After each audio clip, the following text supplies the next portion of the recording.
Selamat sore teman-teman. Kita mulai ya untuk market review kita hari ini ya. Ini sama mungkin seperti minggu-minggu sebelumnya. Memang tidak ada yang cukup menarik untuk apa ya? Kita bilang ini udah awal bulan kan ya. Udah awal bulan tapi yang kita lihat dari indeks harga saham gabungan secara teknikalnya itu masih cukup kuat di dua area ini ya. Di area 7.100 sampai 7.030. Terus kemudian untuk supportnya ini mungkin kayak orang bilang supply dan demand zone-nya ya. Jadi dia membentuk sideways di situ, masih di situ-situ aja nih. Masih di 6.940 sampai 6.975. Kemudian untuk atasnya itu masih di 7.100 sampai 7.130. Jadi kalau teman-teman masih lihat indeks harga saham gabungan masih di area tersebut, jadi ya kita bisa kita bisa melihat bahwa ya pergerakan indeks terutama untuk saham-saham di first liner ya big cap itu berarti masih di situ-situ aja.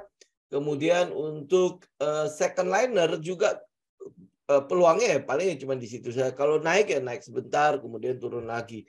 Nah, kalau third liner ya mungkin permainannya di situ ya kalau third liner. Sedangkan kalau third liner itu kita nggak banyak yang bisa kita rekomendasikan ya karena pergerakannya ya benar-benar murni teknikal ya. Mungkin teman-teman lihat hari ini ada yang arah, kemudian bisa jadi sore hari yang dibawa turun.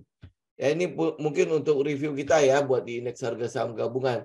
Nah, hari ini kan awal bulan tuh ada laporan data ekonomi di mana PMI sama inflasi sudah diumumkan ya. Di PMI-nya yang cukup mengecewakan karena sudah berada di titik kritis ya. Jadi di sekitar 50,3 ya 50,3 artinya kalau dia ekspansi dia harus di atas 50. Jadi ini udah titik krisis 50,3. Berarti ini adalah udah turun ya, udah turun. Kemudian tingkat inflasinya masih cukup bagus. Tingkat inflasinya itu di bulan ini, bulan November itu 0,09 walaupun lebih tinggi daripada sebelumnya. Di bulan sebelumnya itu kan inflasinya itu dalam keadaan deflasi ya. Jadi 0,11 di bulan sebelumnya. Sedangkan bulan Oktober kemarin itu 0,09. Jadi kelihatannya nanti di November kemarin itu 0,09. Nah, kelihatannya di bulan Desember ini akan ada inflasi yang mungkin lebih tinggi. Pertama, teman-teman bisa lihat dari bensin ya, dari bensin dan non subsidi. Jadi Pertamax sama Pertamax Turbo itu sudah naik ya per 1 Agustus ini per 1 Desember ini sudah naik. Jadi mungkin saja akan ada inflasi di bulan Desember, apalagi nanti di akhir bulan ini kan ada Natal, ada tahun baru ya. Jadi biasalah ya itu namanya daging-daging ya, semua itu pasti udah akan mengalami kenaikan di sana. Nah, kemudian ini untuk tingkat inflasi. Jadi tingkat inflasi masih oke lah ya, masih terjaga sekali. Jadi kalau misalnya masih terjaga begini, kelihatannya nanti tanggal 15 Desember kenaikan suku bunga yang terjadi juga mungkin tidak akan terlalu besar-besar banget ya. Paling dia ya rata-rata sekitar 50 basis poin. Nah, kemudian kalau teman-teman lihat di The Fed US market sendiri, inflasinya juga sudah mulai melandai ya. Jadi yang kita harapkan adalah untuk saat ini The Fed itu diperkirakan akan tidak seagresif kenaikan suku bunga kemarin. Jadi mungkin dia akan cuma 50 basis poin. Nah, kalau sampai dia terjadi 25 basis poin itu sebuah kejutan untuk market.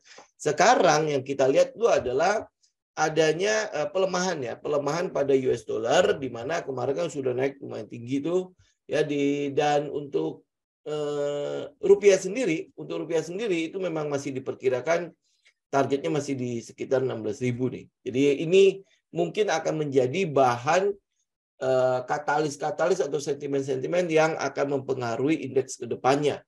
Jadi kalau secara teknikal balik lagi ya ke indeks harga saham gabungan secara teknikalnya, ya dia masih di situ ya sekitar 7.130. Ya jadi kalau dia break dari situ baru akan menarik. Tapi kalau misalnya dia belum di situ ya baik dia masih akan di situ-situ saja. Ya. Nah, karena indeks harga saham gabung seperti ini, saya juga tidak terlalu banyak yang bisa kita kita bahas sih sebenarnya tidak ada yang menarik juga untuk apa namanya untuk emiten-emiten di dalamnya. Ya paling kalau misalnya pergerakan turun hari ini kalau ditanya kenapa pergerakan turun kok turunnya gede banget, sedangkan kalau di regional itu dalam keadaan hijau ya, hijau royo-royo, sedangkan indeks harga saham gabungan seperti itu. Nah, salah satu faktornya adalah ARB-nya Gotoh. ARB-nya Gotoh. Jadi Gotoh mulai tanggal hari ini itu periode lock up-nya itu sudah dibuka. Jadi ya teman-teman bisa lihat lah hari ini saja di posisi ARB itu ada antrian berapa ya? 200 juta lot ya, apa 20 juta lot ya, saya lupa itu. Kalau nggak salah sih sekitar 200, terakhir yang saya lihat itu 270 juta lot ya. Ya, benar ya, 270 juta lot. Jadi teman-teman bisa bayangkan ya, itu adalah euforia para pemegang saham Gotoh untuk melepas Gotoh. Nah, itu apakah nanti akan diikuti oleh pemegang saham yang gede-gedenya kayak Telkom, kayak Astra, nggak tahu ya, itu kita belum tahu. Tetapi salah satu yang membuat kejatuhan indeks hari ini adalah dia. Ya dia, karena dia ARB kan, langsung ARB. Jadi kalau lihat dari animo atau order book hari ini, besok kelihatannya juga masih akan terjadi ARB ini. Ya kita nggak tahu nih, apakah nanti ada orang yang berkepentingan dengan Gotoh, yang mereka mungkin akan menjaganya. Tetapi kalau lihat dari order book yang ada hari ini, ya euforia untuk meng-ARB-kan Gotoh kelihatannya akan berlanjut. Ya, sorry to say nih, kalau melihat animo orang mau melepas Gotoh itu gede banget. Jadi besok itu mungkin ya teman-teman akan lihat ya antriannya ya mungkin akan ARB lagi ya. Ya kecuali memang ada yang ditugaskan ya mungkin ada green shoes lagi ya. mungkin seperti itu. Jadi mungkin akan ada green shoes lagi untuk menjaganya. Tapi ya kita tahu lah ya saham teknologi ya memang rata-rata akan akan koreksi lah, akan koreksi. Jadi mungkin saja ya indeks juga akan koreksi besok. Apalagi juga itu adalah hari Jumat ya, hari Jumat. Jadi ya mungkin juga akan ada koreksi di situ. Jadi kita akan biarkan dulu koreksi-koreksi ini akan berakhir ya. Ya sembari kita lihat ada nggak yang katalis yang lebih kuat daripada yang Gotoh hari ini ya. Nah, ini ada informasi di pasar nego sudah ada yang done jual 100 ya 100 per share 1,4 T. Nah, coba bayangkan 1,4 T itu nggak mungkin ya retail itu membuang Gotoh sampai 1,4 triliun. Jadi ini pasti udah ada yang ya berarti pemegang saham ya yang tadi ya di lock 6 bulan itu. Nah, mereka udah jualan nih 1,4 triliun di 100 perak. Sedangkan Gotoh hari ini, coba kita lihat sebentar ya. Gotoh hari ini itu ditutup di 141. Kebayang ya, ini udah ada yang nego di 100 perak. Jadi ini masih, kalau kita kejar ya, ini kan sekarang di close di 141 nih. Ya benar ya, ARB-nya di 141. Nah, kalau dia sampai di close ya di 100, ya teman-teman bisa bayangkan ini berarti 100 itu masih bakalan terjun bebas lagi untuk Gotoh. Ya. Nah, karena tidak ada yang menarik yang untuk bisa kita bahas, teman-teman kalau misalnya ada pertanyaan, kita bahas aja emiten. Ada yang mau curhat silakan, kita curhat saja hari ini ya.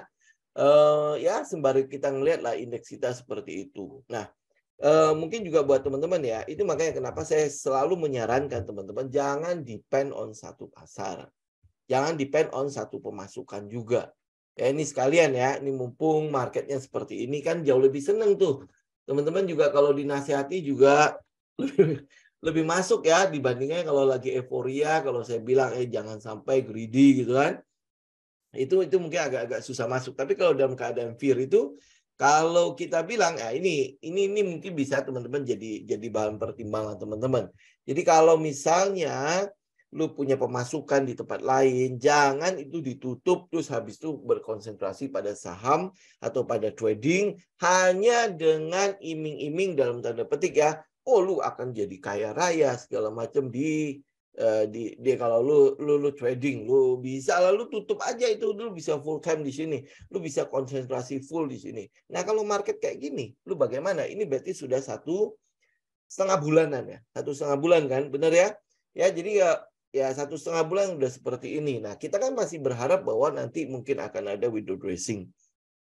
Karena ini baru awal bulan kan. Nah, tapi baru awal bulan ketemu namanya katalis yang periode lock up-nya si Goto itu dibuka. Nah, ini tahu sendiri ya, bobotnya si Goto, bobotnya si Bukalapak itu gede banget terhadap pergerakan indeks harga saham gabungan itu. Jadi cukup inilah ya, cukup membuat apa ya, psikologi kita lah agak-agak aduh kayak gini lagi gitu kan. Ya Padahal kita udah sangat berharap loh. Saya juga nggak memperhatikan kalau periode lock up-nya si Goto itu ternyata hari ini mulai. Ya, jadi yang kita lihat tuh adalah di mana di Dow Jones itu memang dia kena plafon, tetapi ini plafonnya kan berarti dia udah sempat break tuh, udah sempat membuat high yang baru. Jadi semuanya kalau secara teknikal kita melihat untuk top to down analisis ya, kalau kita lihat dari Dow Jones, kita lihat dari regional, itu sebenarnya udah memberikan kepada kita sebuah sinyal ada sedikit enggak pergerakan lah ya, ada mungkin periode window dressing-nya mungkin akan jalan dan sebagainya ya. Itu yang akan kita lihat. Jadi yang sekarang yang bisa kita fokus apa? Yang kita bisa fokus adalah ya persiapan pada emiten-emiten yang kita jagain ya, kita jagain seandainya window dressing itu mulai, ini mungkin nanti indeks itu mulai break gitu ya. Nah, area mana yang kita bisa masuk? Kita ambil contoh misalnya kayak consumer goods ya. Consumer goods atau yang non cyclical itu kan sebenarnya udah mulai tuh. Kita lihat kayak Mayora udah mulai ya. Ini Mayora udah mulai ke atas lah. Udah mulai ke atas, terus habis itu yang Big Bang itu juga kita sedang memperhatikan itu, kalau misalnya dia udah mulai masuk ke dalam posisi untuk kita bisa mulai buy, kita akan mulai cicil lah. Ya, kita mulai melakukan cicilan di sana. Kemudian untuk saham-saham yang lain juga kurang lebih sama. Ini sebenarnya adalah yang kita tunggu itu adalah trennya si indeks harga saham gabungan. Ini kan market direction-nya kita kan. Jadi kalau ada yang bilang indeks harga saham gabungan tidak ada urusannya sama trading, ya lu lihat hari ini dah. Ya lu lihat hari ini, kalau lu nggak memperhatikan indeks harga saham gabungan, lu bakalan keluar masuk terus. Buy, habis itu aduh turun lagi ya. Jadi lu akan keluar masuk terus. Ini market direction kita. Gitu. Jadi kalau misalnya bilang lah, oh ini kan ada katalis yang cukup bagus nih di misalnya di saham perbankan gitu ya. Karena kan ada ini nih. Ada kenaikan suku bunga. Tahu sendiri ya, perbankan kan rata-rata banyak yang itu ya, yang memegang SBN, surat berharga negara tuh ya. Jadi kalau suku bunga naik, ya mereka juga untung. Mereka juga untung. Jadi diuntungkan karena pendapatan bunganya, ya lu kapan lagi gitu ya, duduk diam doang, nggak perlu cari nasabah, nggak perlu cari kreditur, ya lu udah dapat bunganya.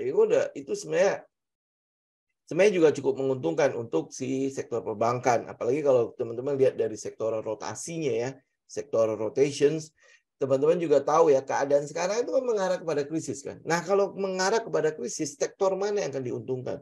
Ya, salah satunya adalah emiten-emiten yang sifatnya defensif. Defensif itu sektornya apa sih? Sektornya yang berurusan dengan perbankan, udah pasti. Kenapa? Kalau perbankan, even ekonominya sampai sehancur apapun, dia akan diselamatkan pertama kali. Ya mungkin teman-teman kalau misalnya lihat yang di 98 ya, tahun 98 tuh gimana tuh? Perbankan kan yang diselamatkan duluan. Makanya ada namanya BLBI kan, Bantuan Likuiditas Bank Indonesia. Tujuannya apa?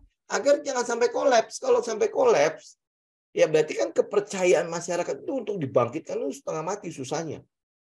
Gitu ya. Nah, itu pertama, sektor perbankan atau sektor finance itu akan menjadi defensive stock pada saat resesi terjadi. Kedua adalah saham-saham emiten-emiten atau sektor-sektor yang sifatnya staples. Staples itu artinya kebutuhan. Jadi kayak misalnya contoh ya, consumer goods, lu nggak makan. Well, ini krisis lu nggak makan, nggak mungkin kan ya? Ya nggak mungkin lu nggak makan gitu. Lu pasti makan. Mungkin yang tadinya terbiasa makan di luar, nah ini mungkin pada saat pemasukannya agak sedikit ya, pendapatannya kelihatannya udah mulai agak turun, ya lu balik ke rumah lah, tetap makan di rumah. Berarti kan di rumah tetap harus ngebul kan dapurnya kan. Nah, lu masak pakai apa? Ya berarti kan lu harus beli kan beras lah, beli apa minyak goreng lah, beli apa. Ya, intinya itu adalah consumer goods. Ya, itu lu mau nggak mau lu harus dapat ini barang-barang staples itu lu mesti tersedia. Ya, seenggak-enggaknya Indomie adalah. Ya, kalau Indomie harus ada, berarti kan apa kabar dengan ICBP dan INDF? Ya, mungkin saja akan terjadi seperti itu kan. Ya. Nah, kemudian untuk yang utility. Utility ini apa sih? Utility ini ya kayak misalnya air, listrik, ya. Kayak gitu-gitu loh. Ya, ini kebetulan aja air, listrik itu nggak ada emitennya di Bursa Efek Indonesia. Ya, jadi ya kita nggak bisa bilang apa-apa. Nah, tapi yang selanjutnya mungkin teman-teman juga bisa lihat ya, untuk zaman now, lu nggak bisa lepas dari yang namanya teknologi, telekomunikasi. Teknologi lagi nanti diuburu goto ya. Telekomunikasi. Ya, lu nggak bisa kan? Benar nggak? Lu coba lu bayangin kalau handphone gua taruh di mana ya? Lu langsung kelimpungan untuk mencarinya kan? Ya kan? Kenapa? Karena lu depend. Sekarang udah benar-benar kayak kecanduan banget ya untuk telekomunikasinya ya, untuk WhatsApp lah minimal untuk cek-cek real IG lah dan sebagainya kan. Nah, lu nggak bisa nggak hidup dari situ gitu. Jadi kalau misalnya krisis zaman sekarang, ya kita ngelihat memang sektor-sektor itu ya mungkin akan diincar. Jadi defensive stock lah ya. Berarti yang perbankan, yang consumer goods, kemudian telekomunikasi. Ini pasti akan menjadi sektor-sektor yang akan diincar. Plus yang terakhir adalah urusannya sama kesehatan. Health, sektor health. Ya, sekali lagi kan sama, itu kan adalah kebutuhan. Lu ini resesi nih. Terus lu sakit. Nggak boleh lu sakit pada saat resesi. Kan nggak bisa lu ngomong begitu. Bener kan, yang namanya sakit kan lu nggak bisa planning. Gitu. Kalau memang lu udah sakit ya lu mau nggak mau harus ke dokter, harus ke fasilitas kesehatan kan. Nah, itu juga pasti akan diincar.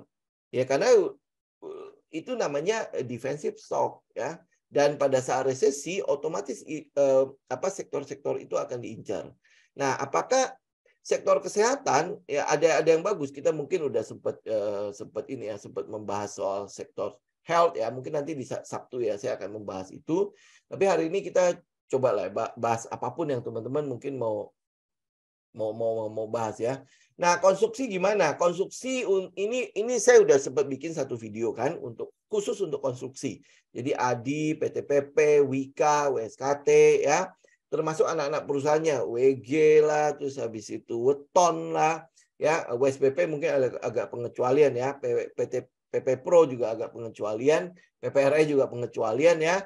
Tetapi kalau teman-teman lihat itu ya, ini untuk saham-saham konstruksi ini saat ini kita tahu bahwa dia dapat cukup banyak di IKN ya, IKN walaupun itu belum mulai banget ya, baru tahap pengerjaan hunian dari para pekerjanya. Jadi kalau groundbreaking udah pasti nggak ada ya, berarti tinggal pembayaran termin pertamanya itu yang kita tunggu. Kemudian teman-teman mungkin akan lihat ya, land clearingnya segala macam itu mungkin akan dimulai. Nah, kemudian teman-teman yang mesti teman perhatikan untuk konstruksi, untuk emiten-emiten konstruksi adalah likuiditas mereka. Ya, likuiditas mereka. Nah, kalau udah urusan sama likuiditas, berarti teman-teman pilih yang memang sudah punya dana. Siapa aja yang sudah punya dana? Yang pertama adalah Adikarya, kan right issue-nya sudah selesai. Terus habis itu PNM yang dari pemerintah masuk ke Adikarya itu berapa ya, sekitar 1 triliun lebih ya. Terus kemarin right issue dia dapat hampir sekitar 2 triliun lebih ya. Jadi kalau secara likuiditas memang kita lihat untuk saat ini Adikarya ada uangnya nih, ada uangnya. Kemudian sebentar lagi Desember yang RLT yang itu ya dari Cibubur, Bekasi itu udah jadi. Jadi udah jadi itu harusnya nanti ada termin pembayaran lagi di sana. Kemudian dia baru-baru ini dapat proyek LRT di Filipina itu sekitar 5 triliun. Teman-teman juga cek itu. Kan kalau kemarin sudah masuk tahap MOU, udah dapat sudah dinyatakan sebagai pemenang. Nah, tahap selanjutnya itu bagaimana dengan penyediaan lahan, ya, terus habis itu kapan dimulainya, terminnya. pembayarannya seperti apa ya. Nah, itu mungkin yang saya lihat ya dari beberapa itu Adikarya, PTPP, Wika, dan WSKT, yang mungkin yang kita bilang underdog-nya itu adalah WSKT. Ya, WSKT ini sebenarnya saham cukup bagus, cuma likuiditasnya aja yang masalah. Cash flow-nya itu yang masalah. Jadi dia sedang berusaha untuk diversifikasi tol-tolnya. Ini sebenarnya kalau diversifikasinya berhasil, dia sebenarnya asetnya itu jauh lebih gede kok. Jauh lebih besar daripada utang-utangnya. Cuman ini sekarang kan masalahnya adalah di likuiditasnya. Jadi kalau dia terima order-order atau proyek-proyek baru kayak di KN segala macam ya, WSKT itu paling banyak. Untuk saat ini ya, dia paling gede. Nah, terus habis itu PTPP yang Wika, ya ini kita lihat lah, ini mungkin dia porsinya nggak terlalu gede. Tapi kalau untuk Wika, dia ada kesempatan di motor listrik ya. Jadi hubungannya sama EBT. Itu EBT sudah kita bahas di hari Selasa yang lalu atau hari Sabtu yang lalu tuh. Kamu bisa cek ya, salah satunya adalah Wika. Ya ini yang kita lihat. Jadi, nah secara teknikal bagaimana saham-saham ini? Ini yang kita sedang tunggu itu adalah springnya atau shake out-nya. Jadi dia akan ada penurunan dulu ke bawah. Kemudian untuk tes kembali. Jadi dia turun, ini shake out-nya ya. Dia turun, kemudian dia akan tes dengan cepat ke atas. Ya, jadi dia turun, kemudian dia akan ada testing ke atasnya dengan cepat. Ya, ini yang sedang kita tunggu untuk konstruksi. Ya, kalau kemarin-kemarin kan kita nantikan nih, dia akan ada spring atau manuver apa enggak. Ya, kayak orang-orang bilang stop loss hunter apa enggak. Nah, ini yang sedang kita nantikan untuk teknikalnya si konstruksi ya. Kemudian untuk apa nih? BBYB sudah selesai isunya, tapi kok tadi udah closing, apakah sudah bisa masuk ke watchlist? Sebenarnya gini, BBYB ini kan memang iya, dia udah right isunya udah kelar. Ya teman-teman cek loh, itu right isunya cukup nggak dananya sampai 3 triliun. Kalau tidak salah BBYB ya, itu sebentar. Saya cek sebentar ya. Tadi pagi saya udah sempat share BBYB ini masih kurang dana berapa ya? Kita lihat sebentar ya. BBYB itu yang sekarang yang paling aman itu adalah dananya si sebentar. Ini saya tarik ya. Gimana cara menariknya? Oke, nggak bisa nih. Ya nih sekarang saya sebutkan ya. BNBA dia kurang dana itu sekitar 800 miliar lebih ya. Terus habis itu J-Trust itu dulu adalah Century. Century itu dia kurang hampir 300 triliun 3 miliar lebih. Ya, kemudian Ganesha itu kurang hampir 900 miliar. Nah, BBYB mana ya? BBYB sebentar saya liatin. BBYB itu kurangnya itu sekitar 900 miliar atau hampir 1 triliun. Nah, isunya dapat nggak segitu? Itu pertanyaannya. Isunya dapat nggak 1 triliun? Karena ini ceritanya hidup dan mati loh. Ya kalau dia nggak dapat, berarti nanti di tahun depan itu turun semua menjadi BPR. Ya jadi kalau ini sekali lagi kalau misalnya buat saya ya, kalau teman-teman udah lihat risk-nya itu gede banget, kita nggak tahu nih dalamnya perusahaannya seperti apa. Benar nggak dia udah benar-benar dipastikan akan mencapai 3 triliun. Apalagi teman-teman kalau lihat bank, BANK. BNK itu kurang 1 triliun juga. BYB, Bank BBSI ya, Bank Bisnis Indonesia itu kurang 1 triliun. Apalagi Bank Maspion. Bank Maspion itu kurang 1,7 triliun. Ya itu bukan uang kecil loh. Bank Amar juga sama. Bank Amar itu kurang 1,2 triliun. Ya itu apa bisa? Nah, isunya dapat segitu. Belum lagi kalau kita ngomong BABP. Belum lagi kalau kita ngomong Nobu.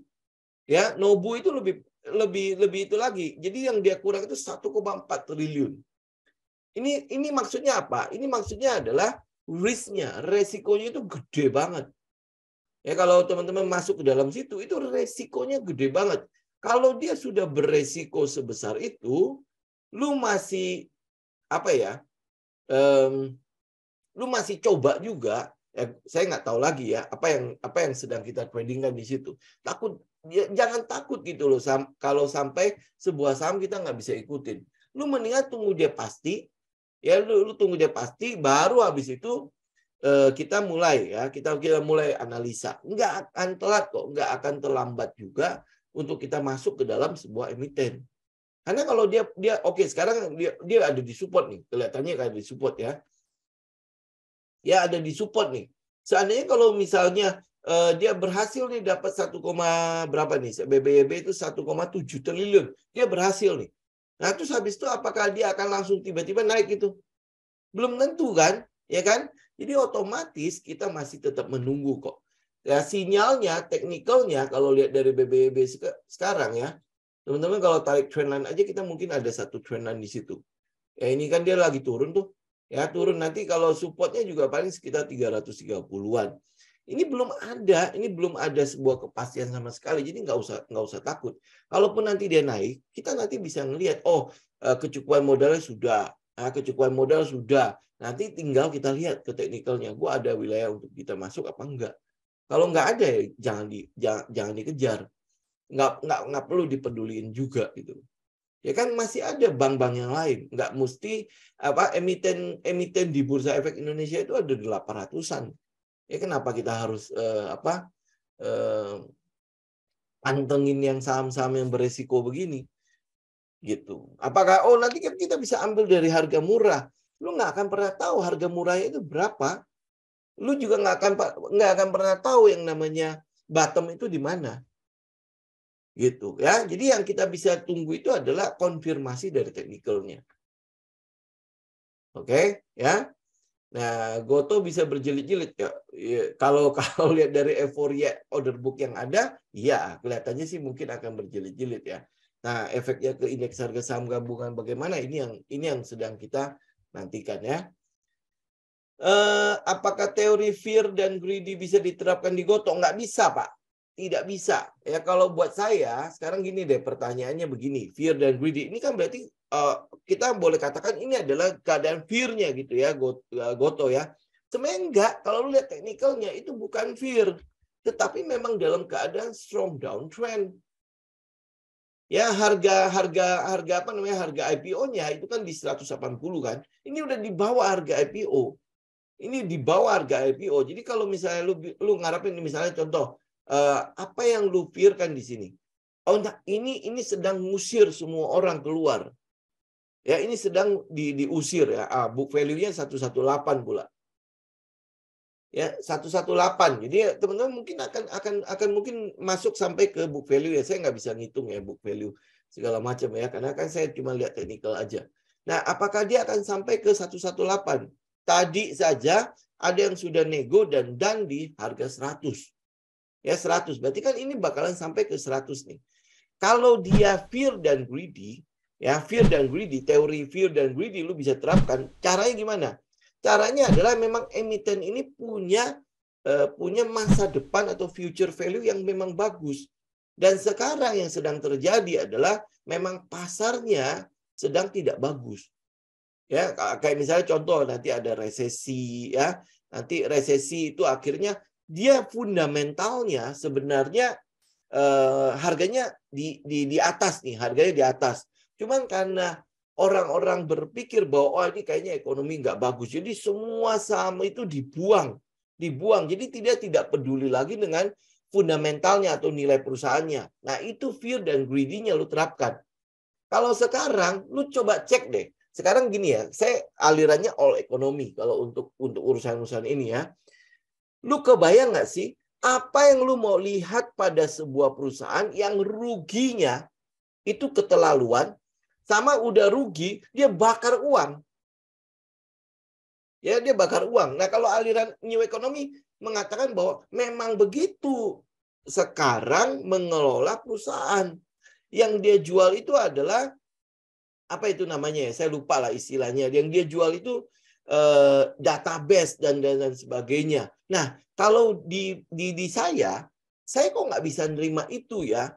Kalau terus kedua, teman-teman lihat nih, kalau dia bakar uang berarti dia harus terus mencari investor baru kan. Ya kan? Nah, lu lihat ke depan, 2023 itu tahun apa nih? Tahun yang semua orang bilang gelap. Ya, tahu semua orang bilang gelap. SoftBank saja, SoftBank ini adalah sebuah perusahaan venture yang berani untuk bakar uang kemana-mana. Ya termasuk dia waktu itu bakar si Alibaba. Coba bayangkan waktu itu dia sudah rugi 70 billion US dollar. Billion itu miliar loh, 70 miliar US dollar di Alibaba. Tapi dia punya keyakinan Alibaba akan membawa dia menjadi sebuah perusahaan venture yang menguntungkan sekali, dan benar. Ya. Nah, sekarang dia juga masuk kok ke Goto segala macam. Teman-teman bayangkan nggak 2023 apakah dia akan bakar uang lagi? Saya rasa tidak. Buktinya dia sudah angkat kaki dari Shopee.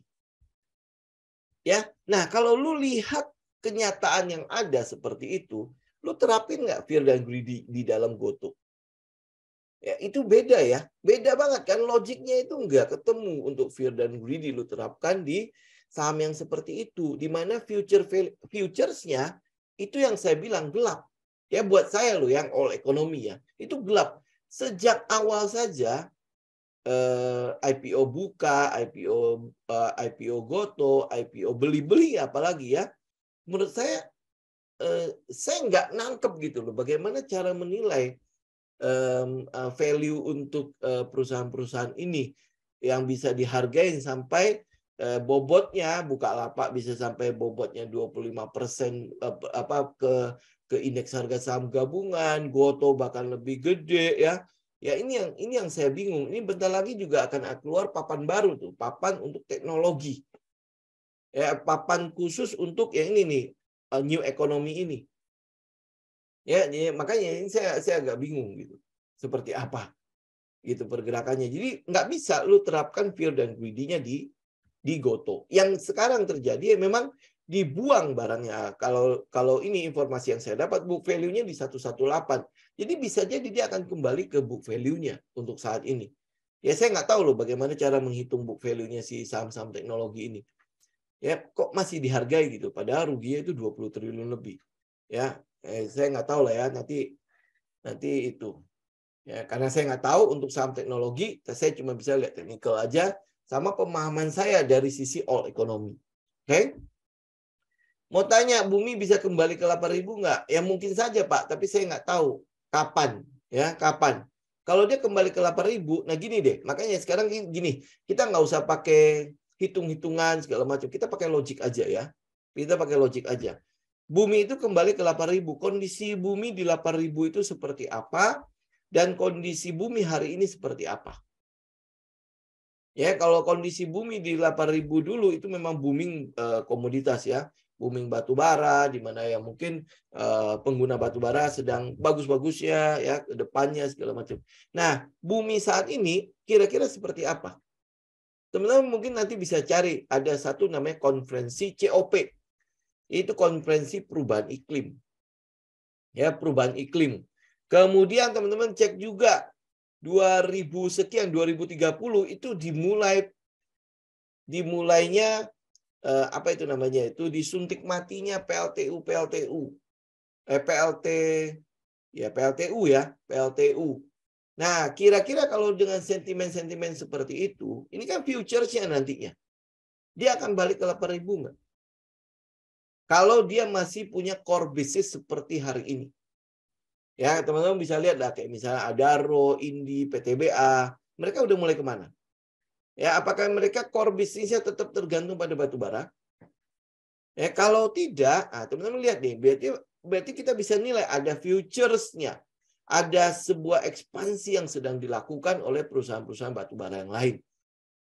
Ya, makanya mungkin di situ juga investor-investor masuk. Nah, sekarang pertanyaannya balik lagi. Bumi bisa nggak ke 8.000? Bisa saja. Kalau ya, core bisnisnya mungkin mereka ubah. Ya, tidak pure ke batu bara. Tidak pure ke batu bara, tapi udah mulai mengarah kemana nih? Ini yang sedang mau kita lihat. Nah, mungkin kalau ekspansinya atau mungkin diversifikasinya berhasil, ya dia bisa balik ke 8.000 mungkin saja.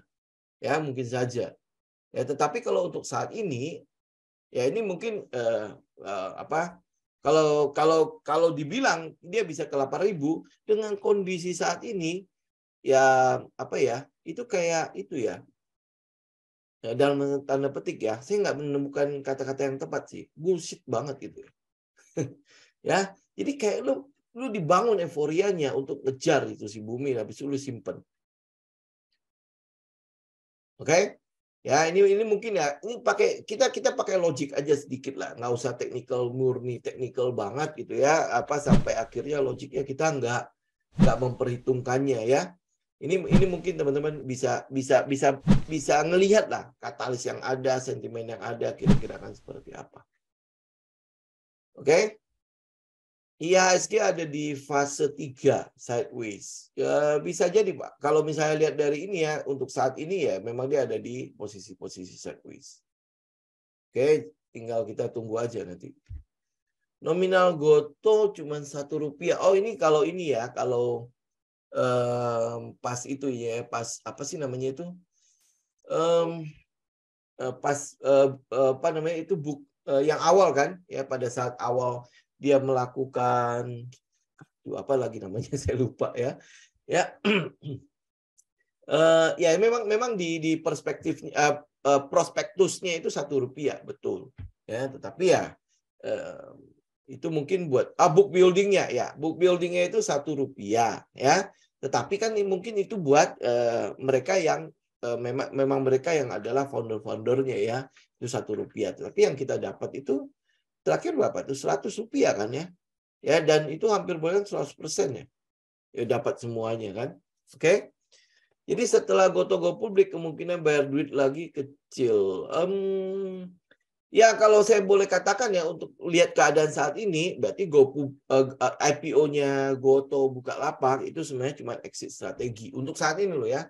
Exit strategi ya, dan apalagi kena ini ya. Kena krisis, mungkin sudah mulai akan ada PHK ya, dan sebagainya, kita nggak tahu nanti akan seperti apa. Nanti kita tunggu aja teknikalnya seperti apa. Oke? Nah, saham lain misalnya apa? BABP. BABP itu nggak usah dilihat, Bu. Kan saya udah bilang kan, BABP itu adalah salah satu dari saham perusahaan bank-bank kecil itu yang sedang berusaha untuk memenuhi 3 triliun. Jadi BABP sekarang modalnya itu ada di 2,1. Dia mesti punya 900 miliar lagi untuk nutupin biar dia bisa tetap menjadi bank. Ya. Jadi ini yang kita nggak tahu seperti apa. Oke, BIRT gimana? Ini sebenarnya BIRT ini cukup menarik loh. BIRT ya. Karena apa? Daerah-daerah imbalance di atasnya itu sebenarnya gede banget. Dan sekarang BIRT ini kan masih dalam posisi yang sideways ya. Lumayan panjang sih sideways-nya. Kita cuma mau menunggu aja area-area ini ya. Ini kalau teman-teman mau kalau saya biasanya kan teman-teman kalau misalnya mau gambarin support resistennya, teman-teman bisa pakai line chart ya. Ini yang kita lihat dari support resistennya. Kita sebenarnya mau tunggu dia nge-break aja dari daerah mana. Nah, dari daerah sideways ini nih. Dia udah sempat nge-break sih sebenarnya. Ini adalah daerah dia udah break nih. Ya, posisi breaknya. Terus habis itu teman-teman kalau lihat dari dengan trend line, ini kan sebenarnya sudah break juga trend line-nya. Jadi yang sedang kita tunggu adalah build up-nya sekarang. Build up-nya itu nanti akan tembus ke atas. Ini harganya berapa? Kita tandain dulu. 1665. Ya, saya sebenarnya sih adalah yang dari kemarin saya tunggu itu adalah dia bisa pullback, benar-benar pullback. Kalau bisa retest sampai ke trend line itu jauh lebih enak kan. Tapi ini posisi sudah pullback. Ya. Posisi sudah pullback, kita cuma tinggal menunggu satu candle gede yang menandakan bahwa dia akan mulai. Ya, dan dia akan mulai change of karakternya kurang lebih, kalau saya naikin dulu ya. Kurang lebih di daerah sekitar, kalau tadi resistennya ya, kurang lebih di sekitar 1765. Dia akan mulai break lagi. Dan kalau teman-teman mungkin lihat nanti di itu ya, strukturnya, area ini yang sedang akan dinantikan nih. Di 1650 sampai 1800 itu menjadi area supply-nya nih. Area supply. Dia kalau bisa tembus itu, ini yang mau kita incar. Nanti high-nya itu untuk target pertamanya dulu ya, 1955, habis itu dia akan langsung lanjut ke atas tuh. Ya, ke atasnya akan lebih lega. Nah, BIRT itu juga ada salah satu hubungannya sama Goto ya. Kalau saya tidak salah ya. berapa persen ya di BET ya. Berapa persen sih sebenarnya agak-agak kecil sih. Nggak tahu gede-gede banget. Tapi itu apakah nanti akan berpengaruh nggak ya kepemilikan Gotoh di BET ya atau nggak sama sekali. Nah, untuk teknikalnya ini area ini yang mau kita tunggu nih. Ya, pertama teman-teman pasti bisa cek di 1765 itu adalah resistennya atau di areanya. Areanya itu ada di 1650 sampai 1800. Ya, ini kalau dia break ya dia break ini sebenarnya udah menjadi sebuah sinyal untuk kita bisa ngikutin tren sampai ke atas. Nah, atau teman-teman pakai ini. Ya, break berarti daerah 1720. Ya, teman-teman bisa pakai setup manapun nih. Untuk si BET ya 1750 nih. Kalau dia udah mulai higher low ya. Ini kalau teman-teman pakai Comet itu juga ketemu nih. Nah ini 1, 2, ini harusnya udah 3 ya. Jadi ini udah 3. Ini kita tinggal cari yang keempat. Keempat itu pasti udah di atas 1765. Nah, periode turunnya lu tinggal cari daerah haltenya. Ya, kita mungkin bisa ikut di daerah halte ini. Ya kalau enggak, ya lu tunggu di titik keempatnya. Ya ini untuk BET. Kemudian nanti lihat chartnya di itu ya, di YouTube aja ya chartnya ya. Nanti saya posting kok di YouTube-nya. Soalnya ini saya agak bingung nih bagaimana cara dua arahnya nih. S-Hardware kenapa hancur-hancuran? Ya kalau kita lihat teknikalnya sih ya memang pasti jelek banget, ya kan? Dan itu masih belum selesai nih penurunannya, jadi biarkan aja dia turun dulu sampai dia kelar. Ya ini mungkin orang-orang akan berpikir dia akan double bottom, ini kayaknya nih double bottom nih atau triple bottom di situ. Tunggu aja, biarkan aja dia selesai dengan trennya, nanti dia akan berubah kok. Akan ada perubahan tren, pasti akan kelihatan. Nah, begitu teman-teman mulai melihat ada perubahan pada tren, berarti kan secara struktur kita sebutnya sebagai change of character kan? Ya, kalau dia udah mulai terjadi seperti itu, baru kita lihat aja. Nah, sekarang kalau misalnya, kenapa ya dia hancur-hancuran ya? Ya, lu mesti lihat apa yang dijual oleh si S-Hardware. Apa yang dijual oleh S-Hardware. Nah, yang dijual oleh S-Hardware itu adalah barang-barang yang istilahnya ya, kita butuh nggak butuh. Benar nggak? Ya, kalau lu pemasukannya lagi agak-agak sempit gitu, lagi agak ketat, nggak mungkin lu ke S-Hardware juga. Buat apa gitu kan? Lu pasti akan mikirin, yang pertama adalah kita penuhin dulu kebutuhan pokok. Betul nggak? Ya, jadi kalau udah seperti itu ya, apa yang gue ke S-Hardware? Ya, kedua, S-Hardware itu cukup erat hubungannya dengan perekonomian China. Karena dalam tanda petik ya, hampir boleh dibilang semua barang yang ada pada S-Hardware itu produksi dari sana. Ya, produksi mungkin packaging di sini atau apa, saya nggak tahu ya dalamnya seperti apa. Nah, jadi itu yang kita lihat ya, animo dari, atau bukan animo ya, demand dari masyarakat Indonesia untuk ke es, ke Informa, segala macam, untuk saat ini ya mungkin turun. Dan ini lanjut dari sejak pandemi kemarin ya, itu berlanjut, pasti berlanjut.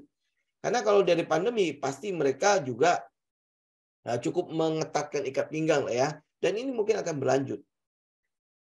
Di 2023 kan ada resesi, kemudian kalau teman-teman lihat PHK di mana-mana, itu pasti akan terjadi kok, akan ada efek ke produk-produk yang ini dibilangnya produk cyclical kan, jadi produk yang lu nggak butuh juga nggak apa-apa gitu, nggak ada juga nggak apa-apa gitu. Ini tuh saat ini kayak gitu. Oke.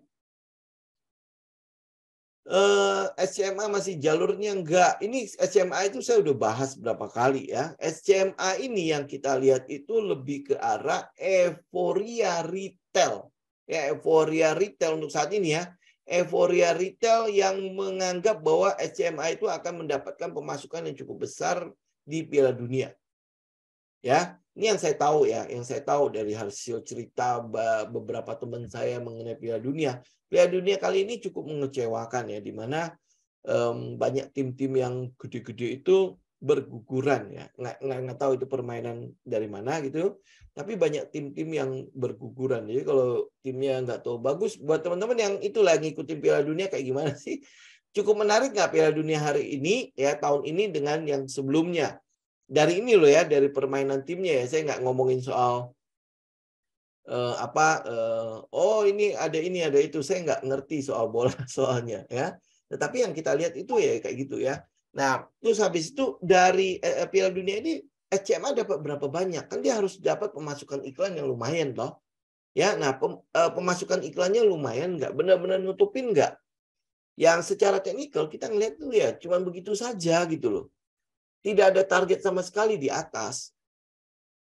Karena dia tidak ada target, ini yang kita bingung. Apa yang harus kita lihat dari SCMA secara teknikal, gitu, ya.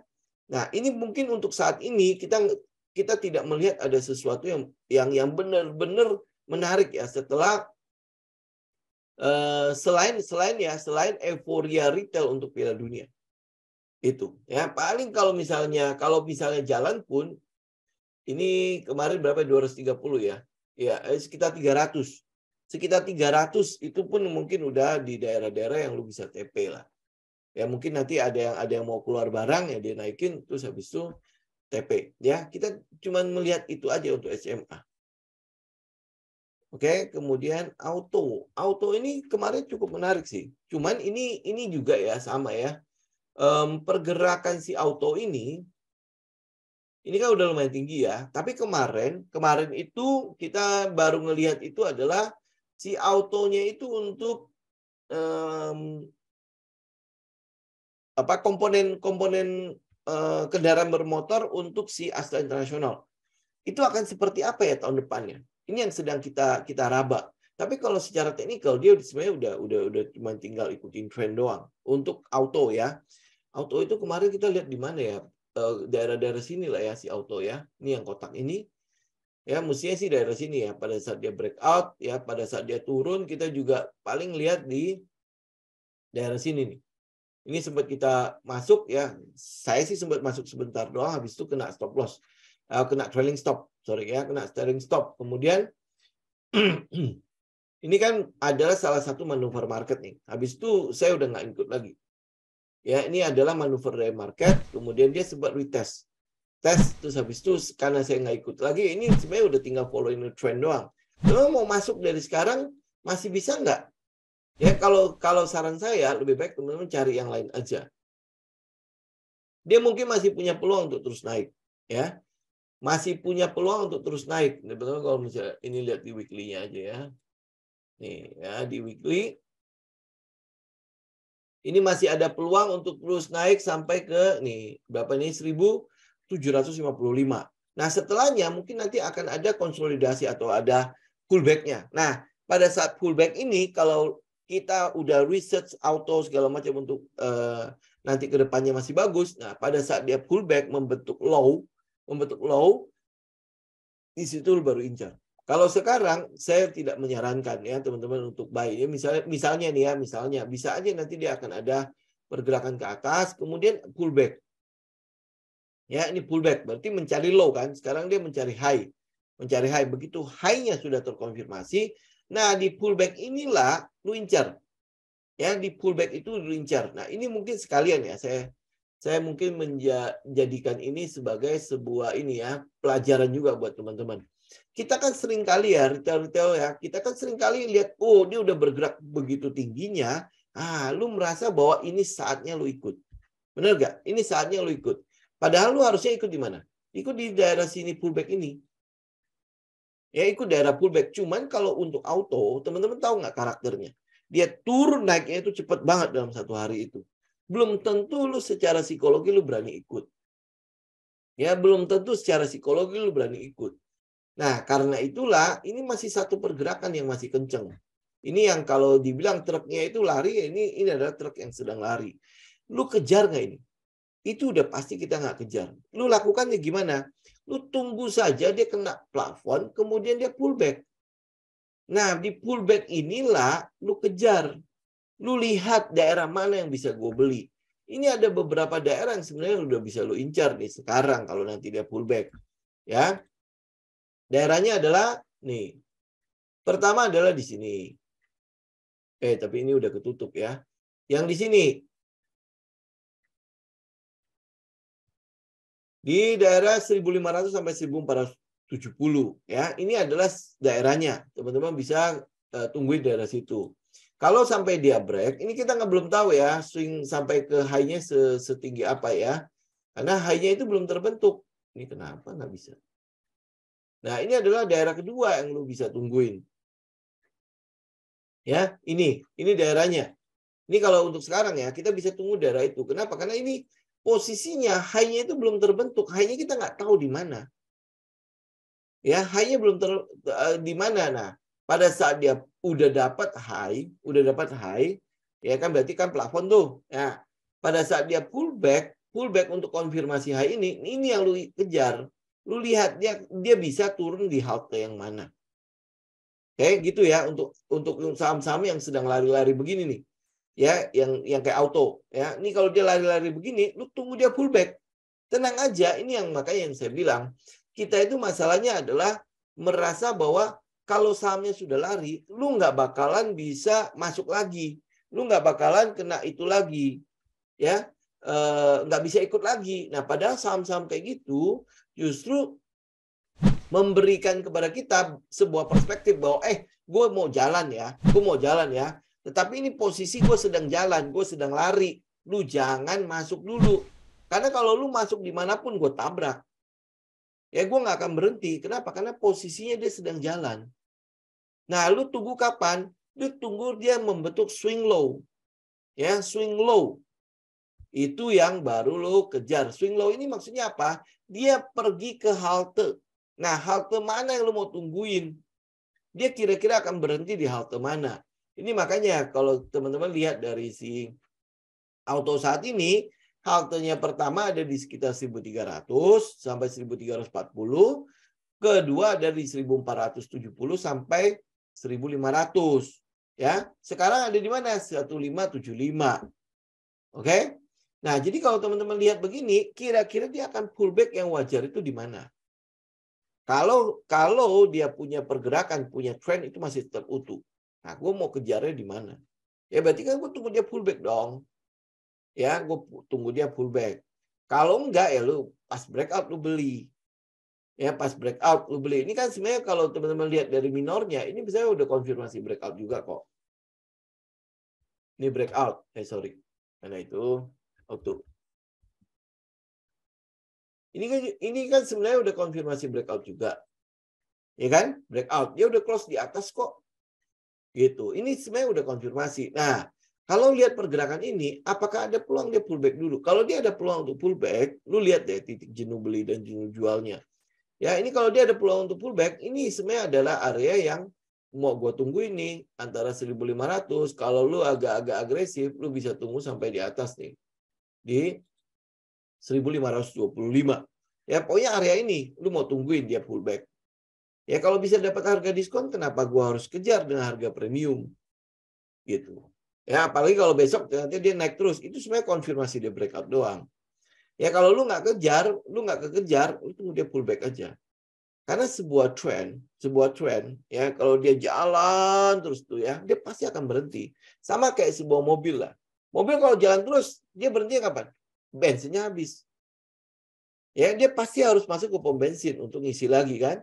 Nah, pergerakan harga juga kurang lebih begitu. Habisnya naik, dia pasti akan cari pom bensin atau halte untuk ngambil orang lagi. Gitu. Jadi nggak perlu harus dikejar-kejar terus kok. Ya, yang kejar-kejaran itu yang membuat kita akhirnya merasa bahwa kok kayaknya trading itu kita kayak dipermainkan ya. Itu market begitu. Gitu. Kalau market itu segampang lu tebak, oh ini breakout nih. Oh, ini breakout. Oh, gue masuk situ. Pasti dia akan cuan. Kalau segampang itu, berapa banyak orang yang sudah kaya dari saham, dari trading? Benar nggak? Ya, market itu penuh dengan manipulasi dan manuver. Itu market. Gitu. Nah, jadi tugas seorang trader apa? Lu untuk mengkonfirmasi di mana area-area low risk-nya. Kalau dia sampai terjadi manuver, ya di mana nih kalau gua ngambil dan kena manuver itu, low risk-nya di mana? Titik low risk-nya gimana? Kalau misalnya pergerakannya udah kenceng-kenceng begini, itu udah pasti bukan low risk.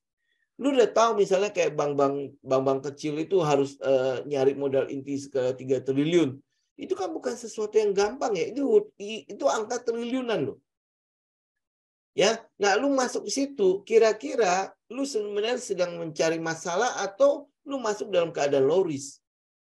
Itu ya. Jadi trading itu all about risk management, all about money management. Bagaimana lu mengatur, mengendalikan risiko lu. Jadi bukan selalu harus lu beli buy gitu ya. Maka lu adalah trader. Enggak. Kemampuan lu mengendalikan risiko itu adalah yang pertama yang lu harus kuasai di dalam trading itu. Karena itu tadi, market itu penuh dengan manipulasi dan manuver. Lu nggak akan bisa gini, kalau bisa bicara ya. Lu tahu nggak di mana support, di mana resisten? Ya, lu belajar pertama kali kan pasti itu kan. Ya, kira-kira market maker, smart money, tahu nggak? Lebih tahu dari lu atau dia lebih bodoh dari lu? Nggak mungkin kan? Ya nggak mungkin dia nggak tahu lu taruh, lu masuk di daerah situ. Betul nggak? Ya, jadi pasti akan kena kita. Itu di mana nih, misalnya contoh ya kayak auto di sekarang nih. Daerah likuiditas ini kan pasti daerah liquid semua nih. Lu akan taruh stop loss-nya di bawah situ kan, begitu dia breakout. Ya, stop loss itu pasti di bawahnya resisten kan? Ya kan? Nah, kalau smart money butuh barang, gimana caranya? Ya, gue tinggal buang aja barang sedikit, harganya turun untuk ngambil stop loss lu orang semua. Ya kan? Gampang kan?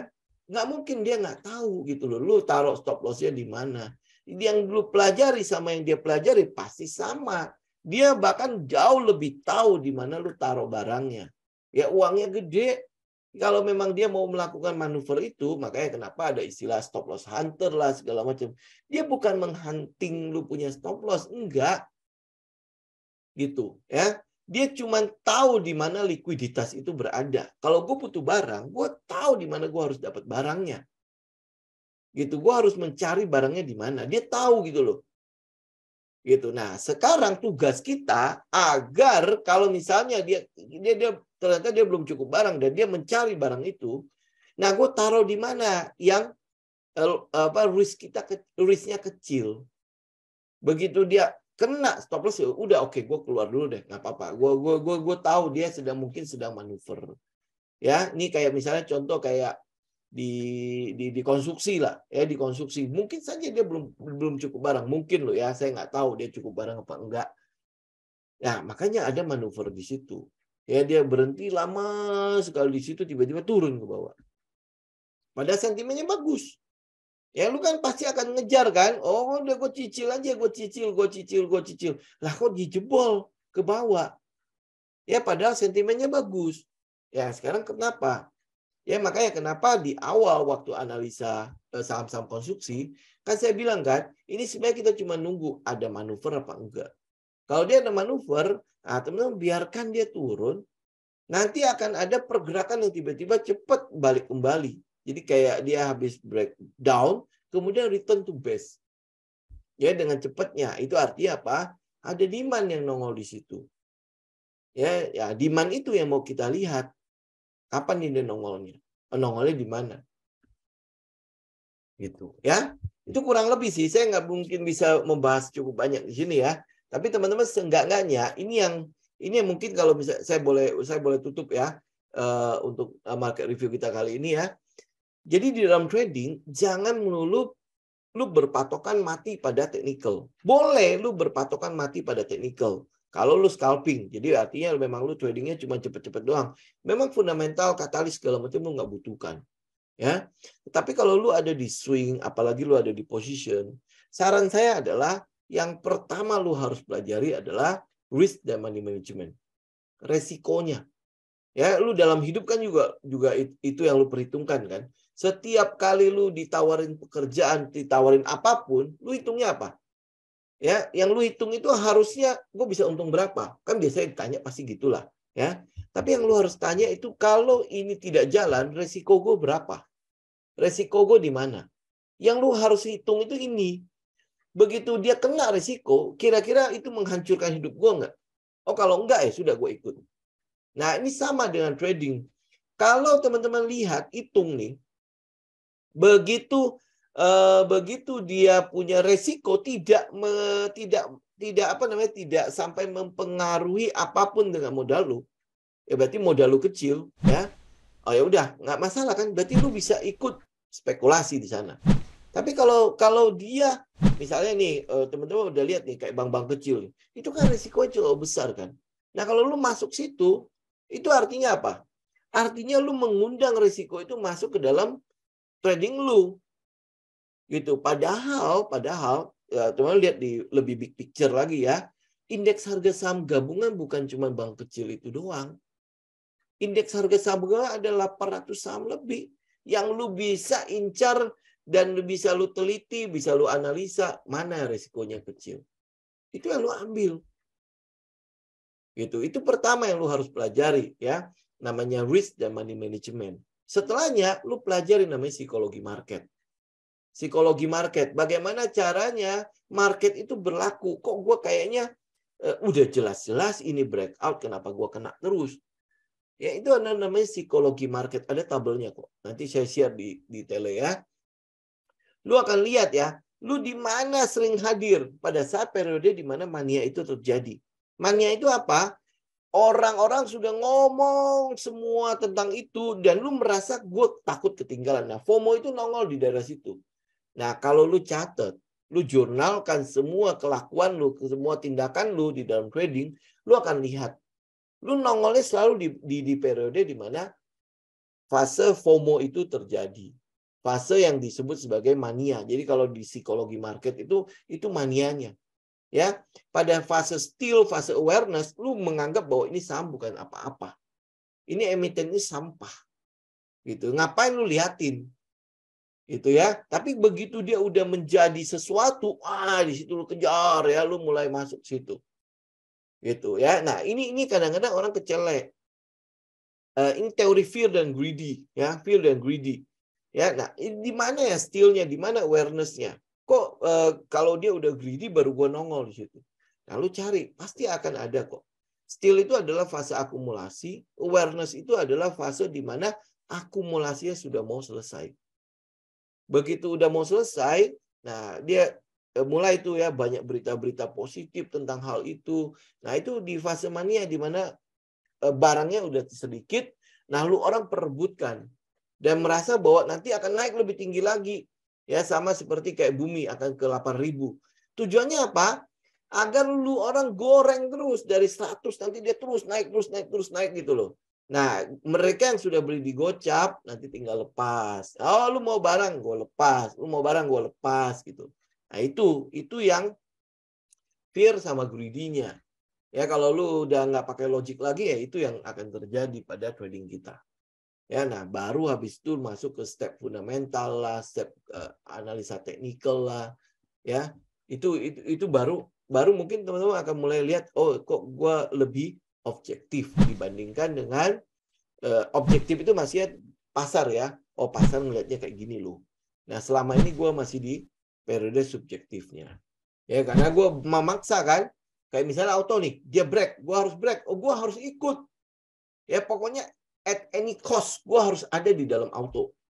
Karena dia udah naik nih. Nah ini adalah fase-fase manianya di mana lu orang merasa bahwa nggak ada kesempatan lagi kalau gue nggak masuk sekarang.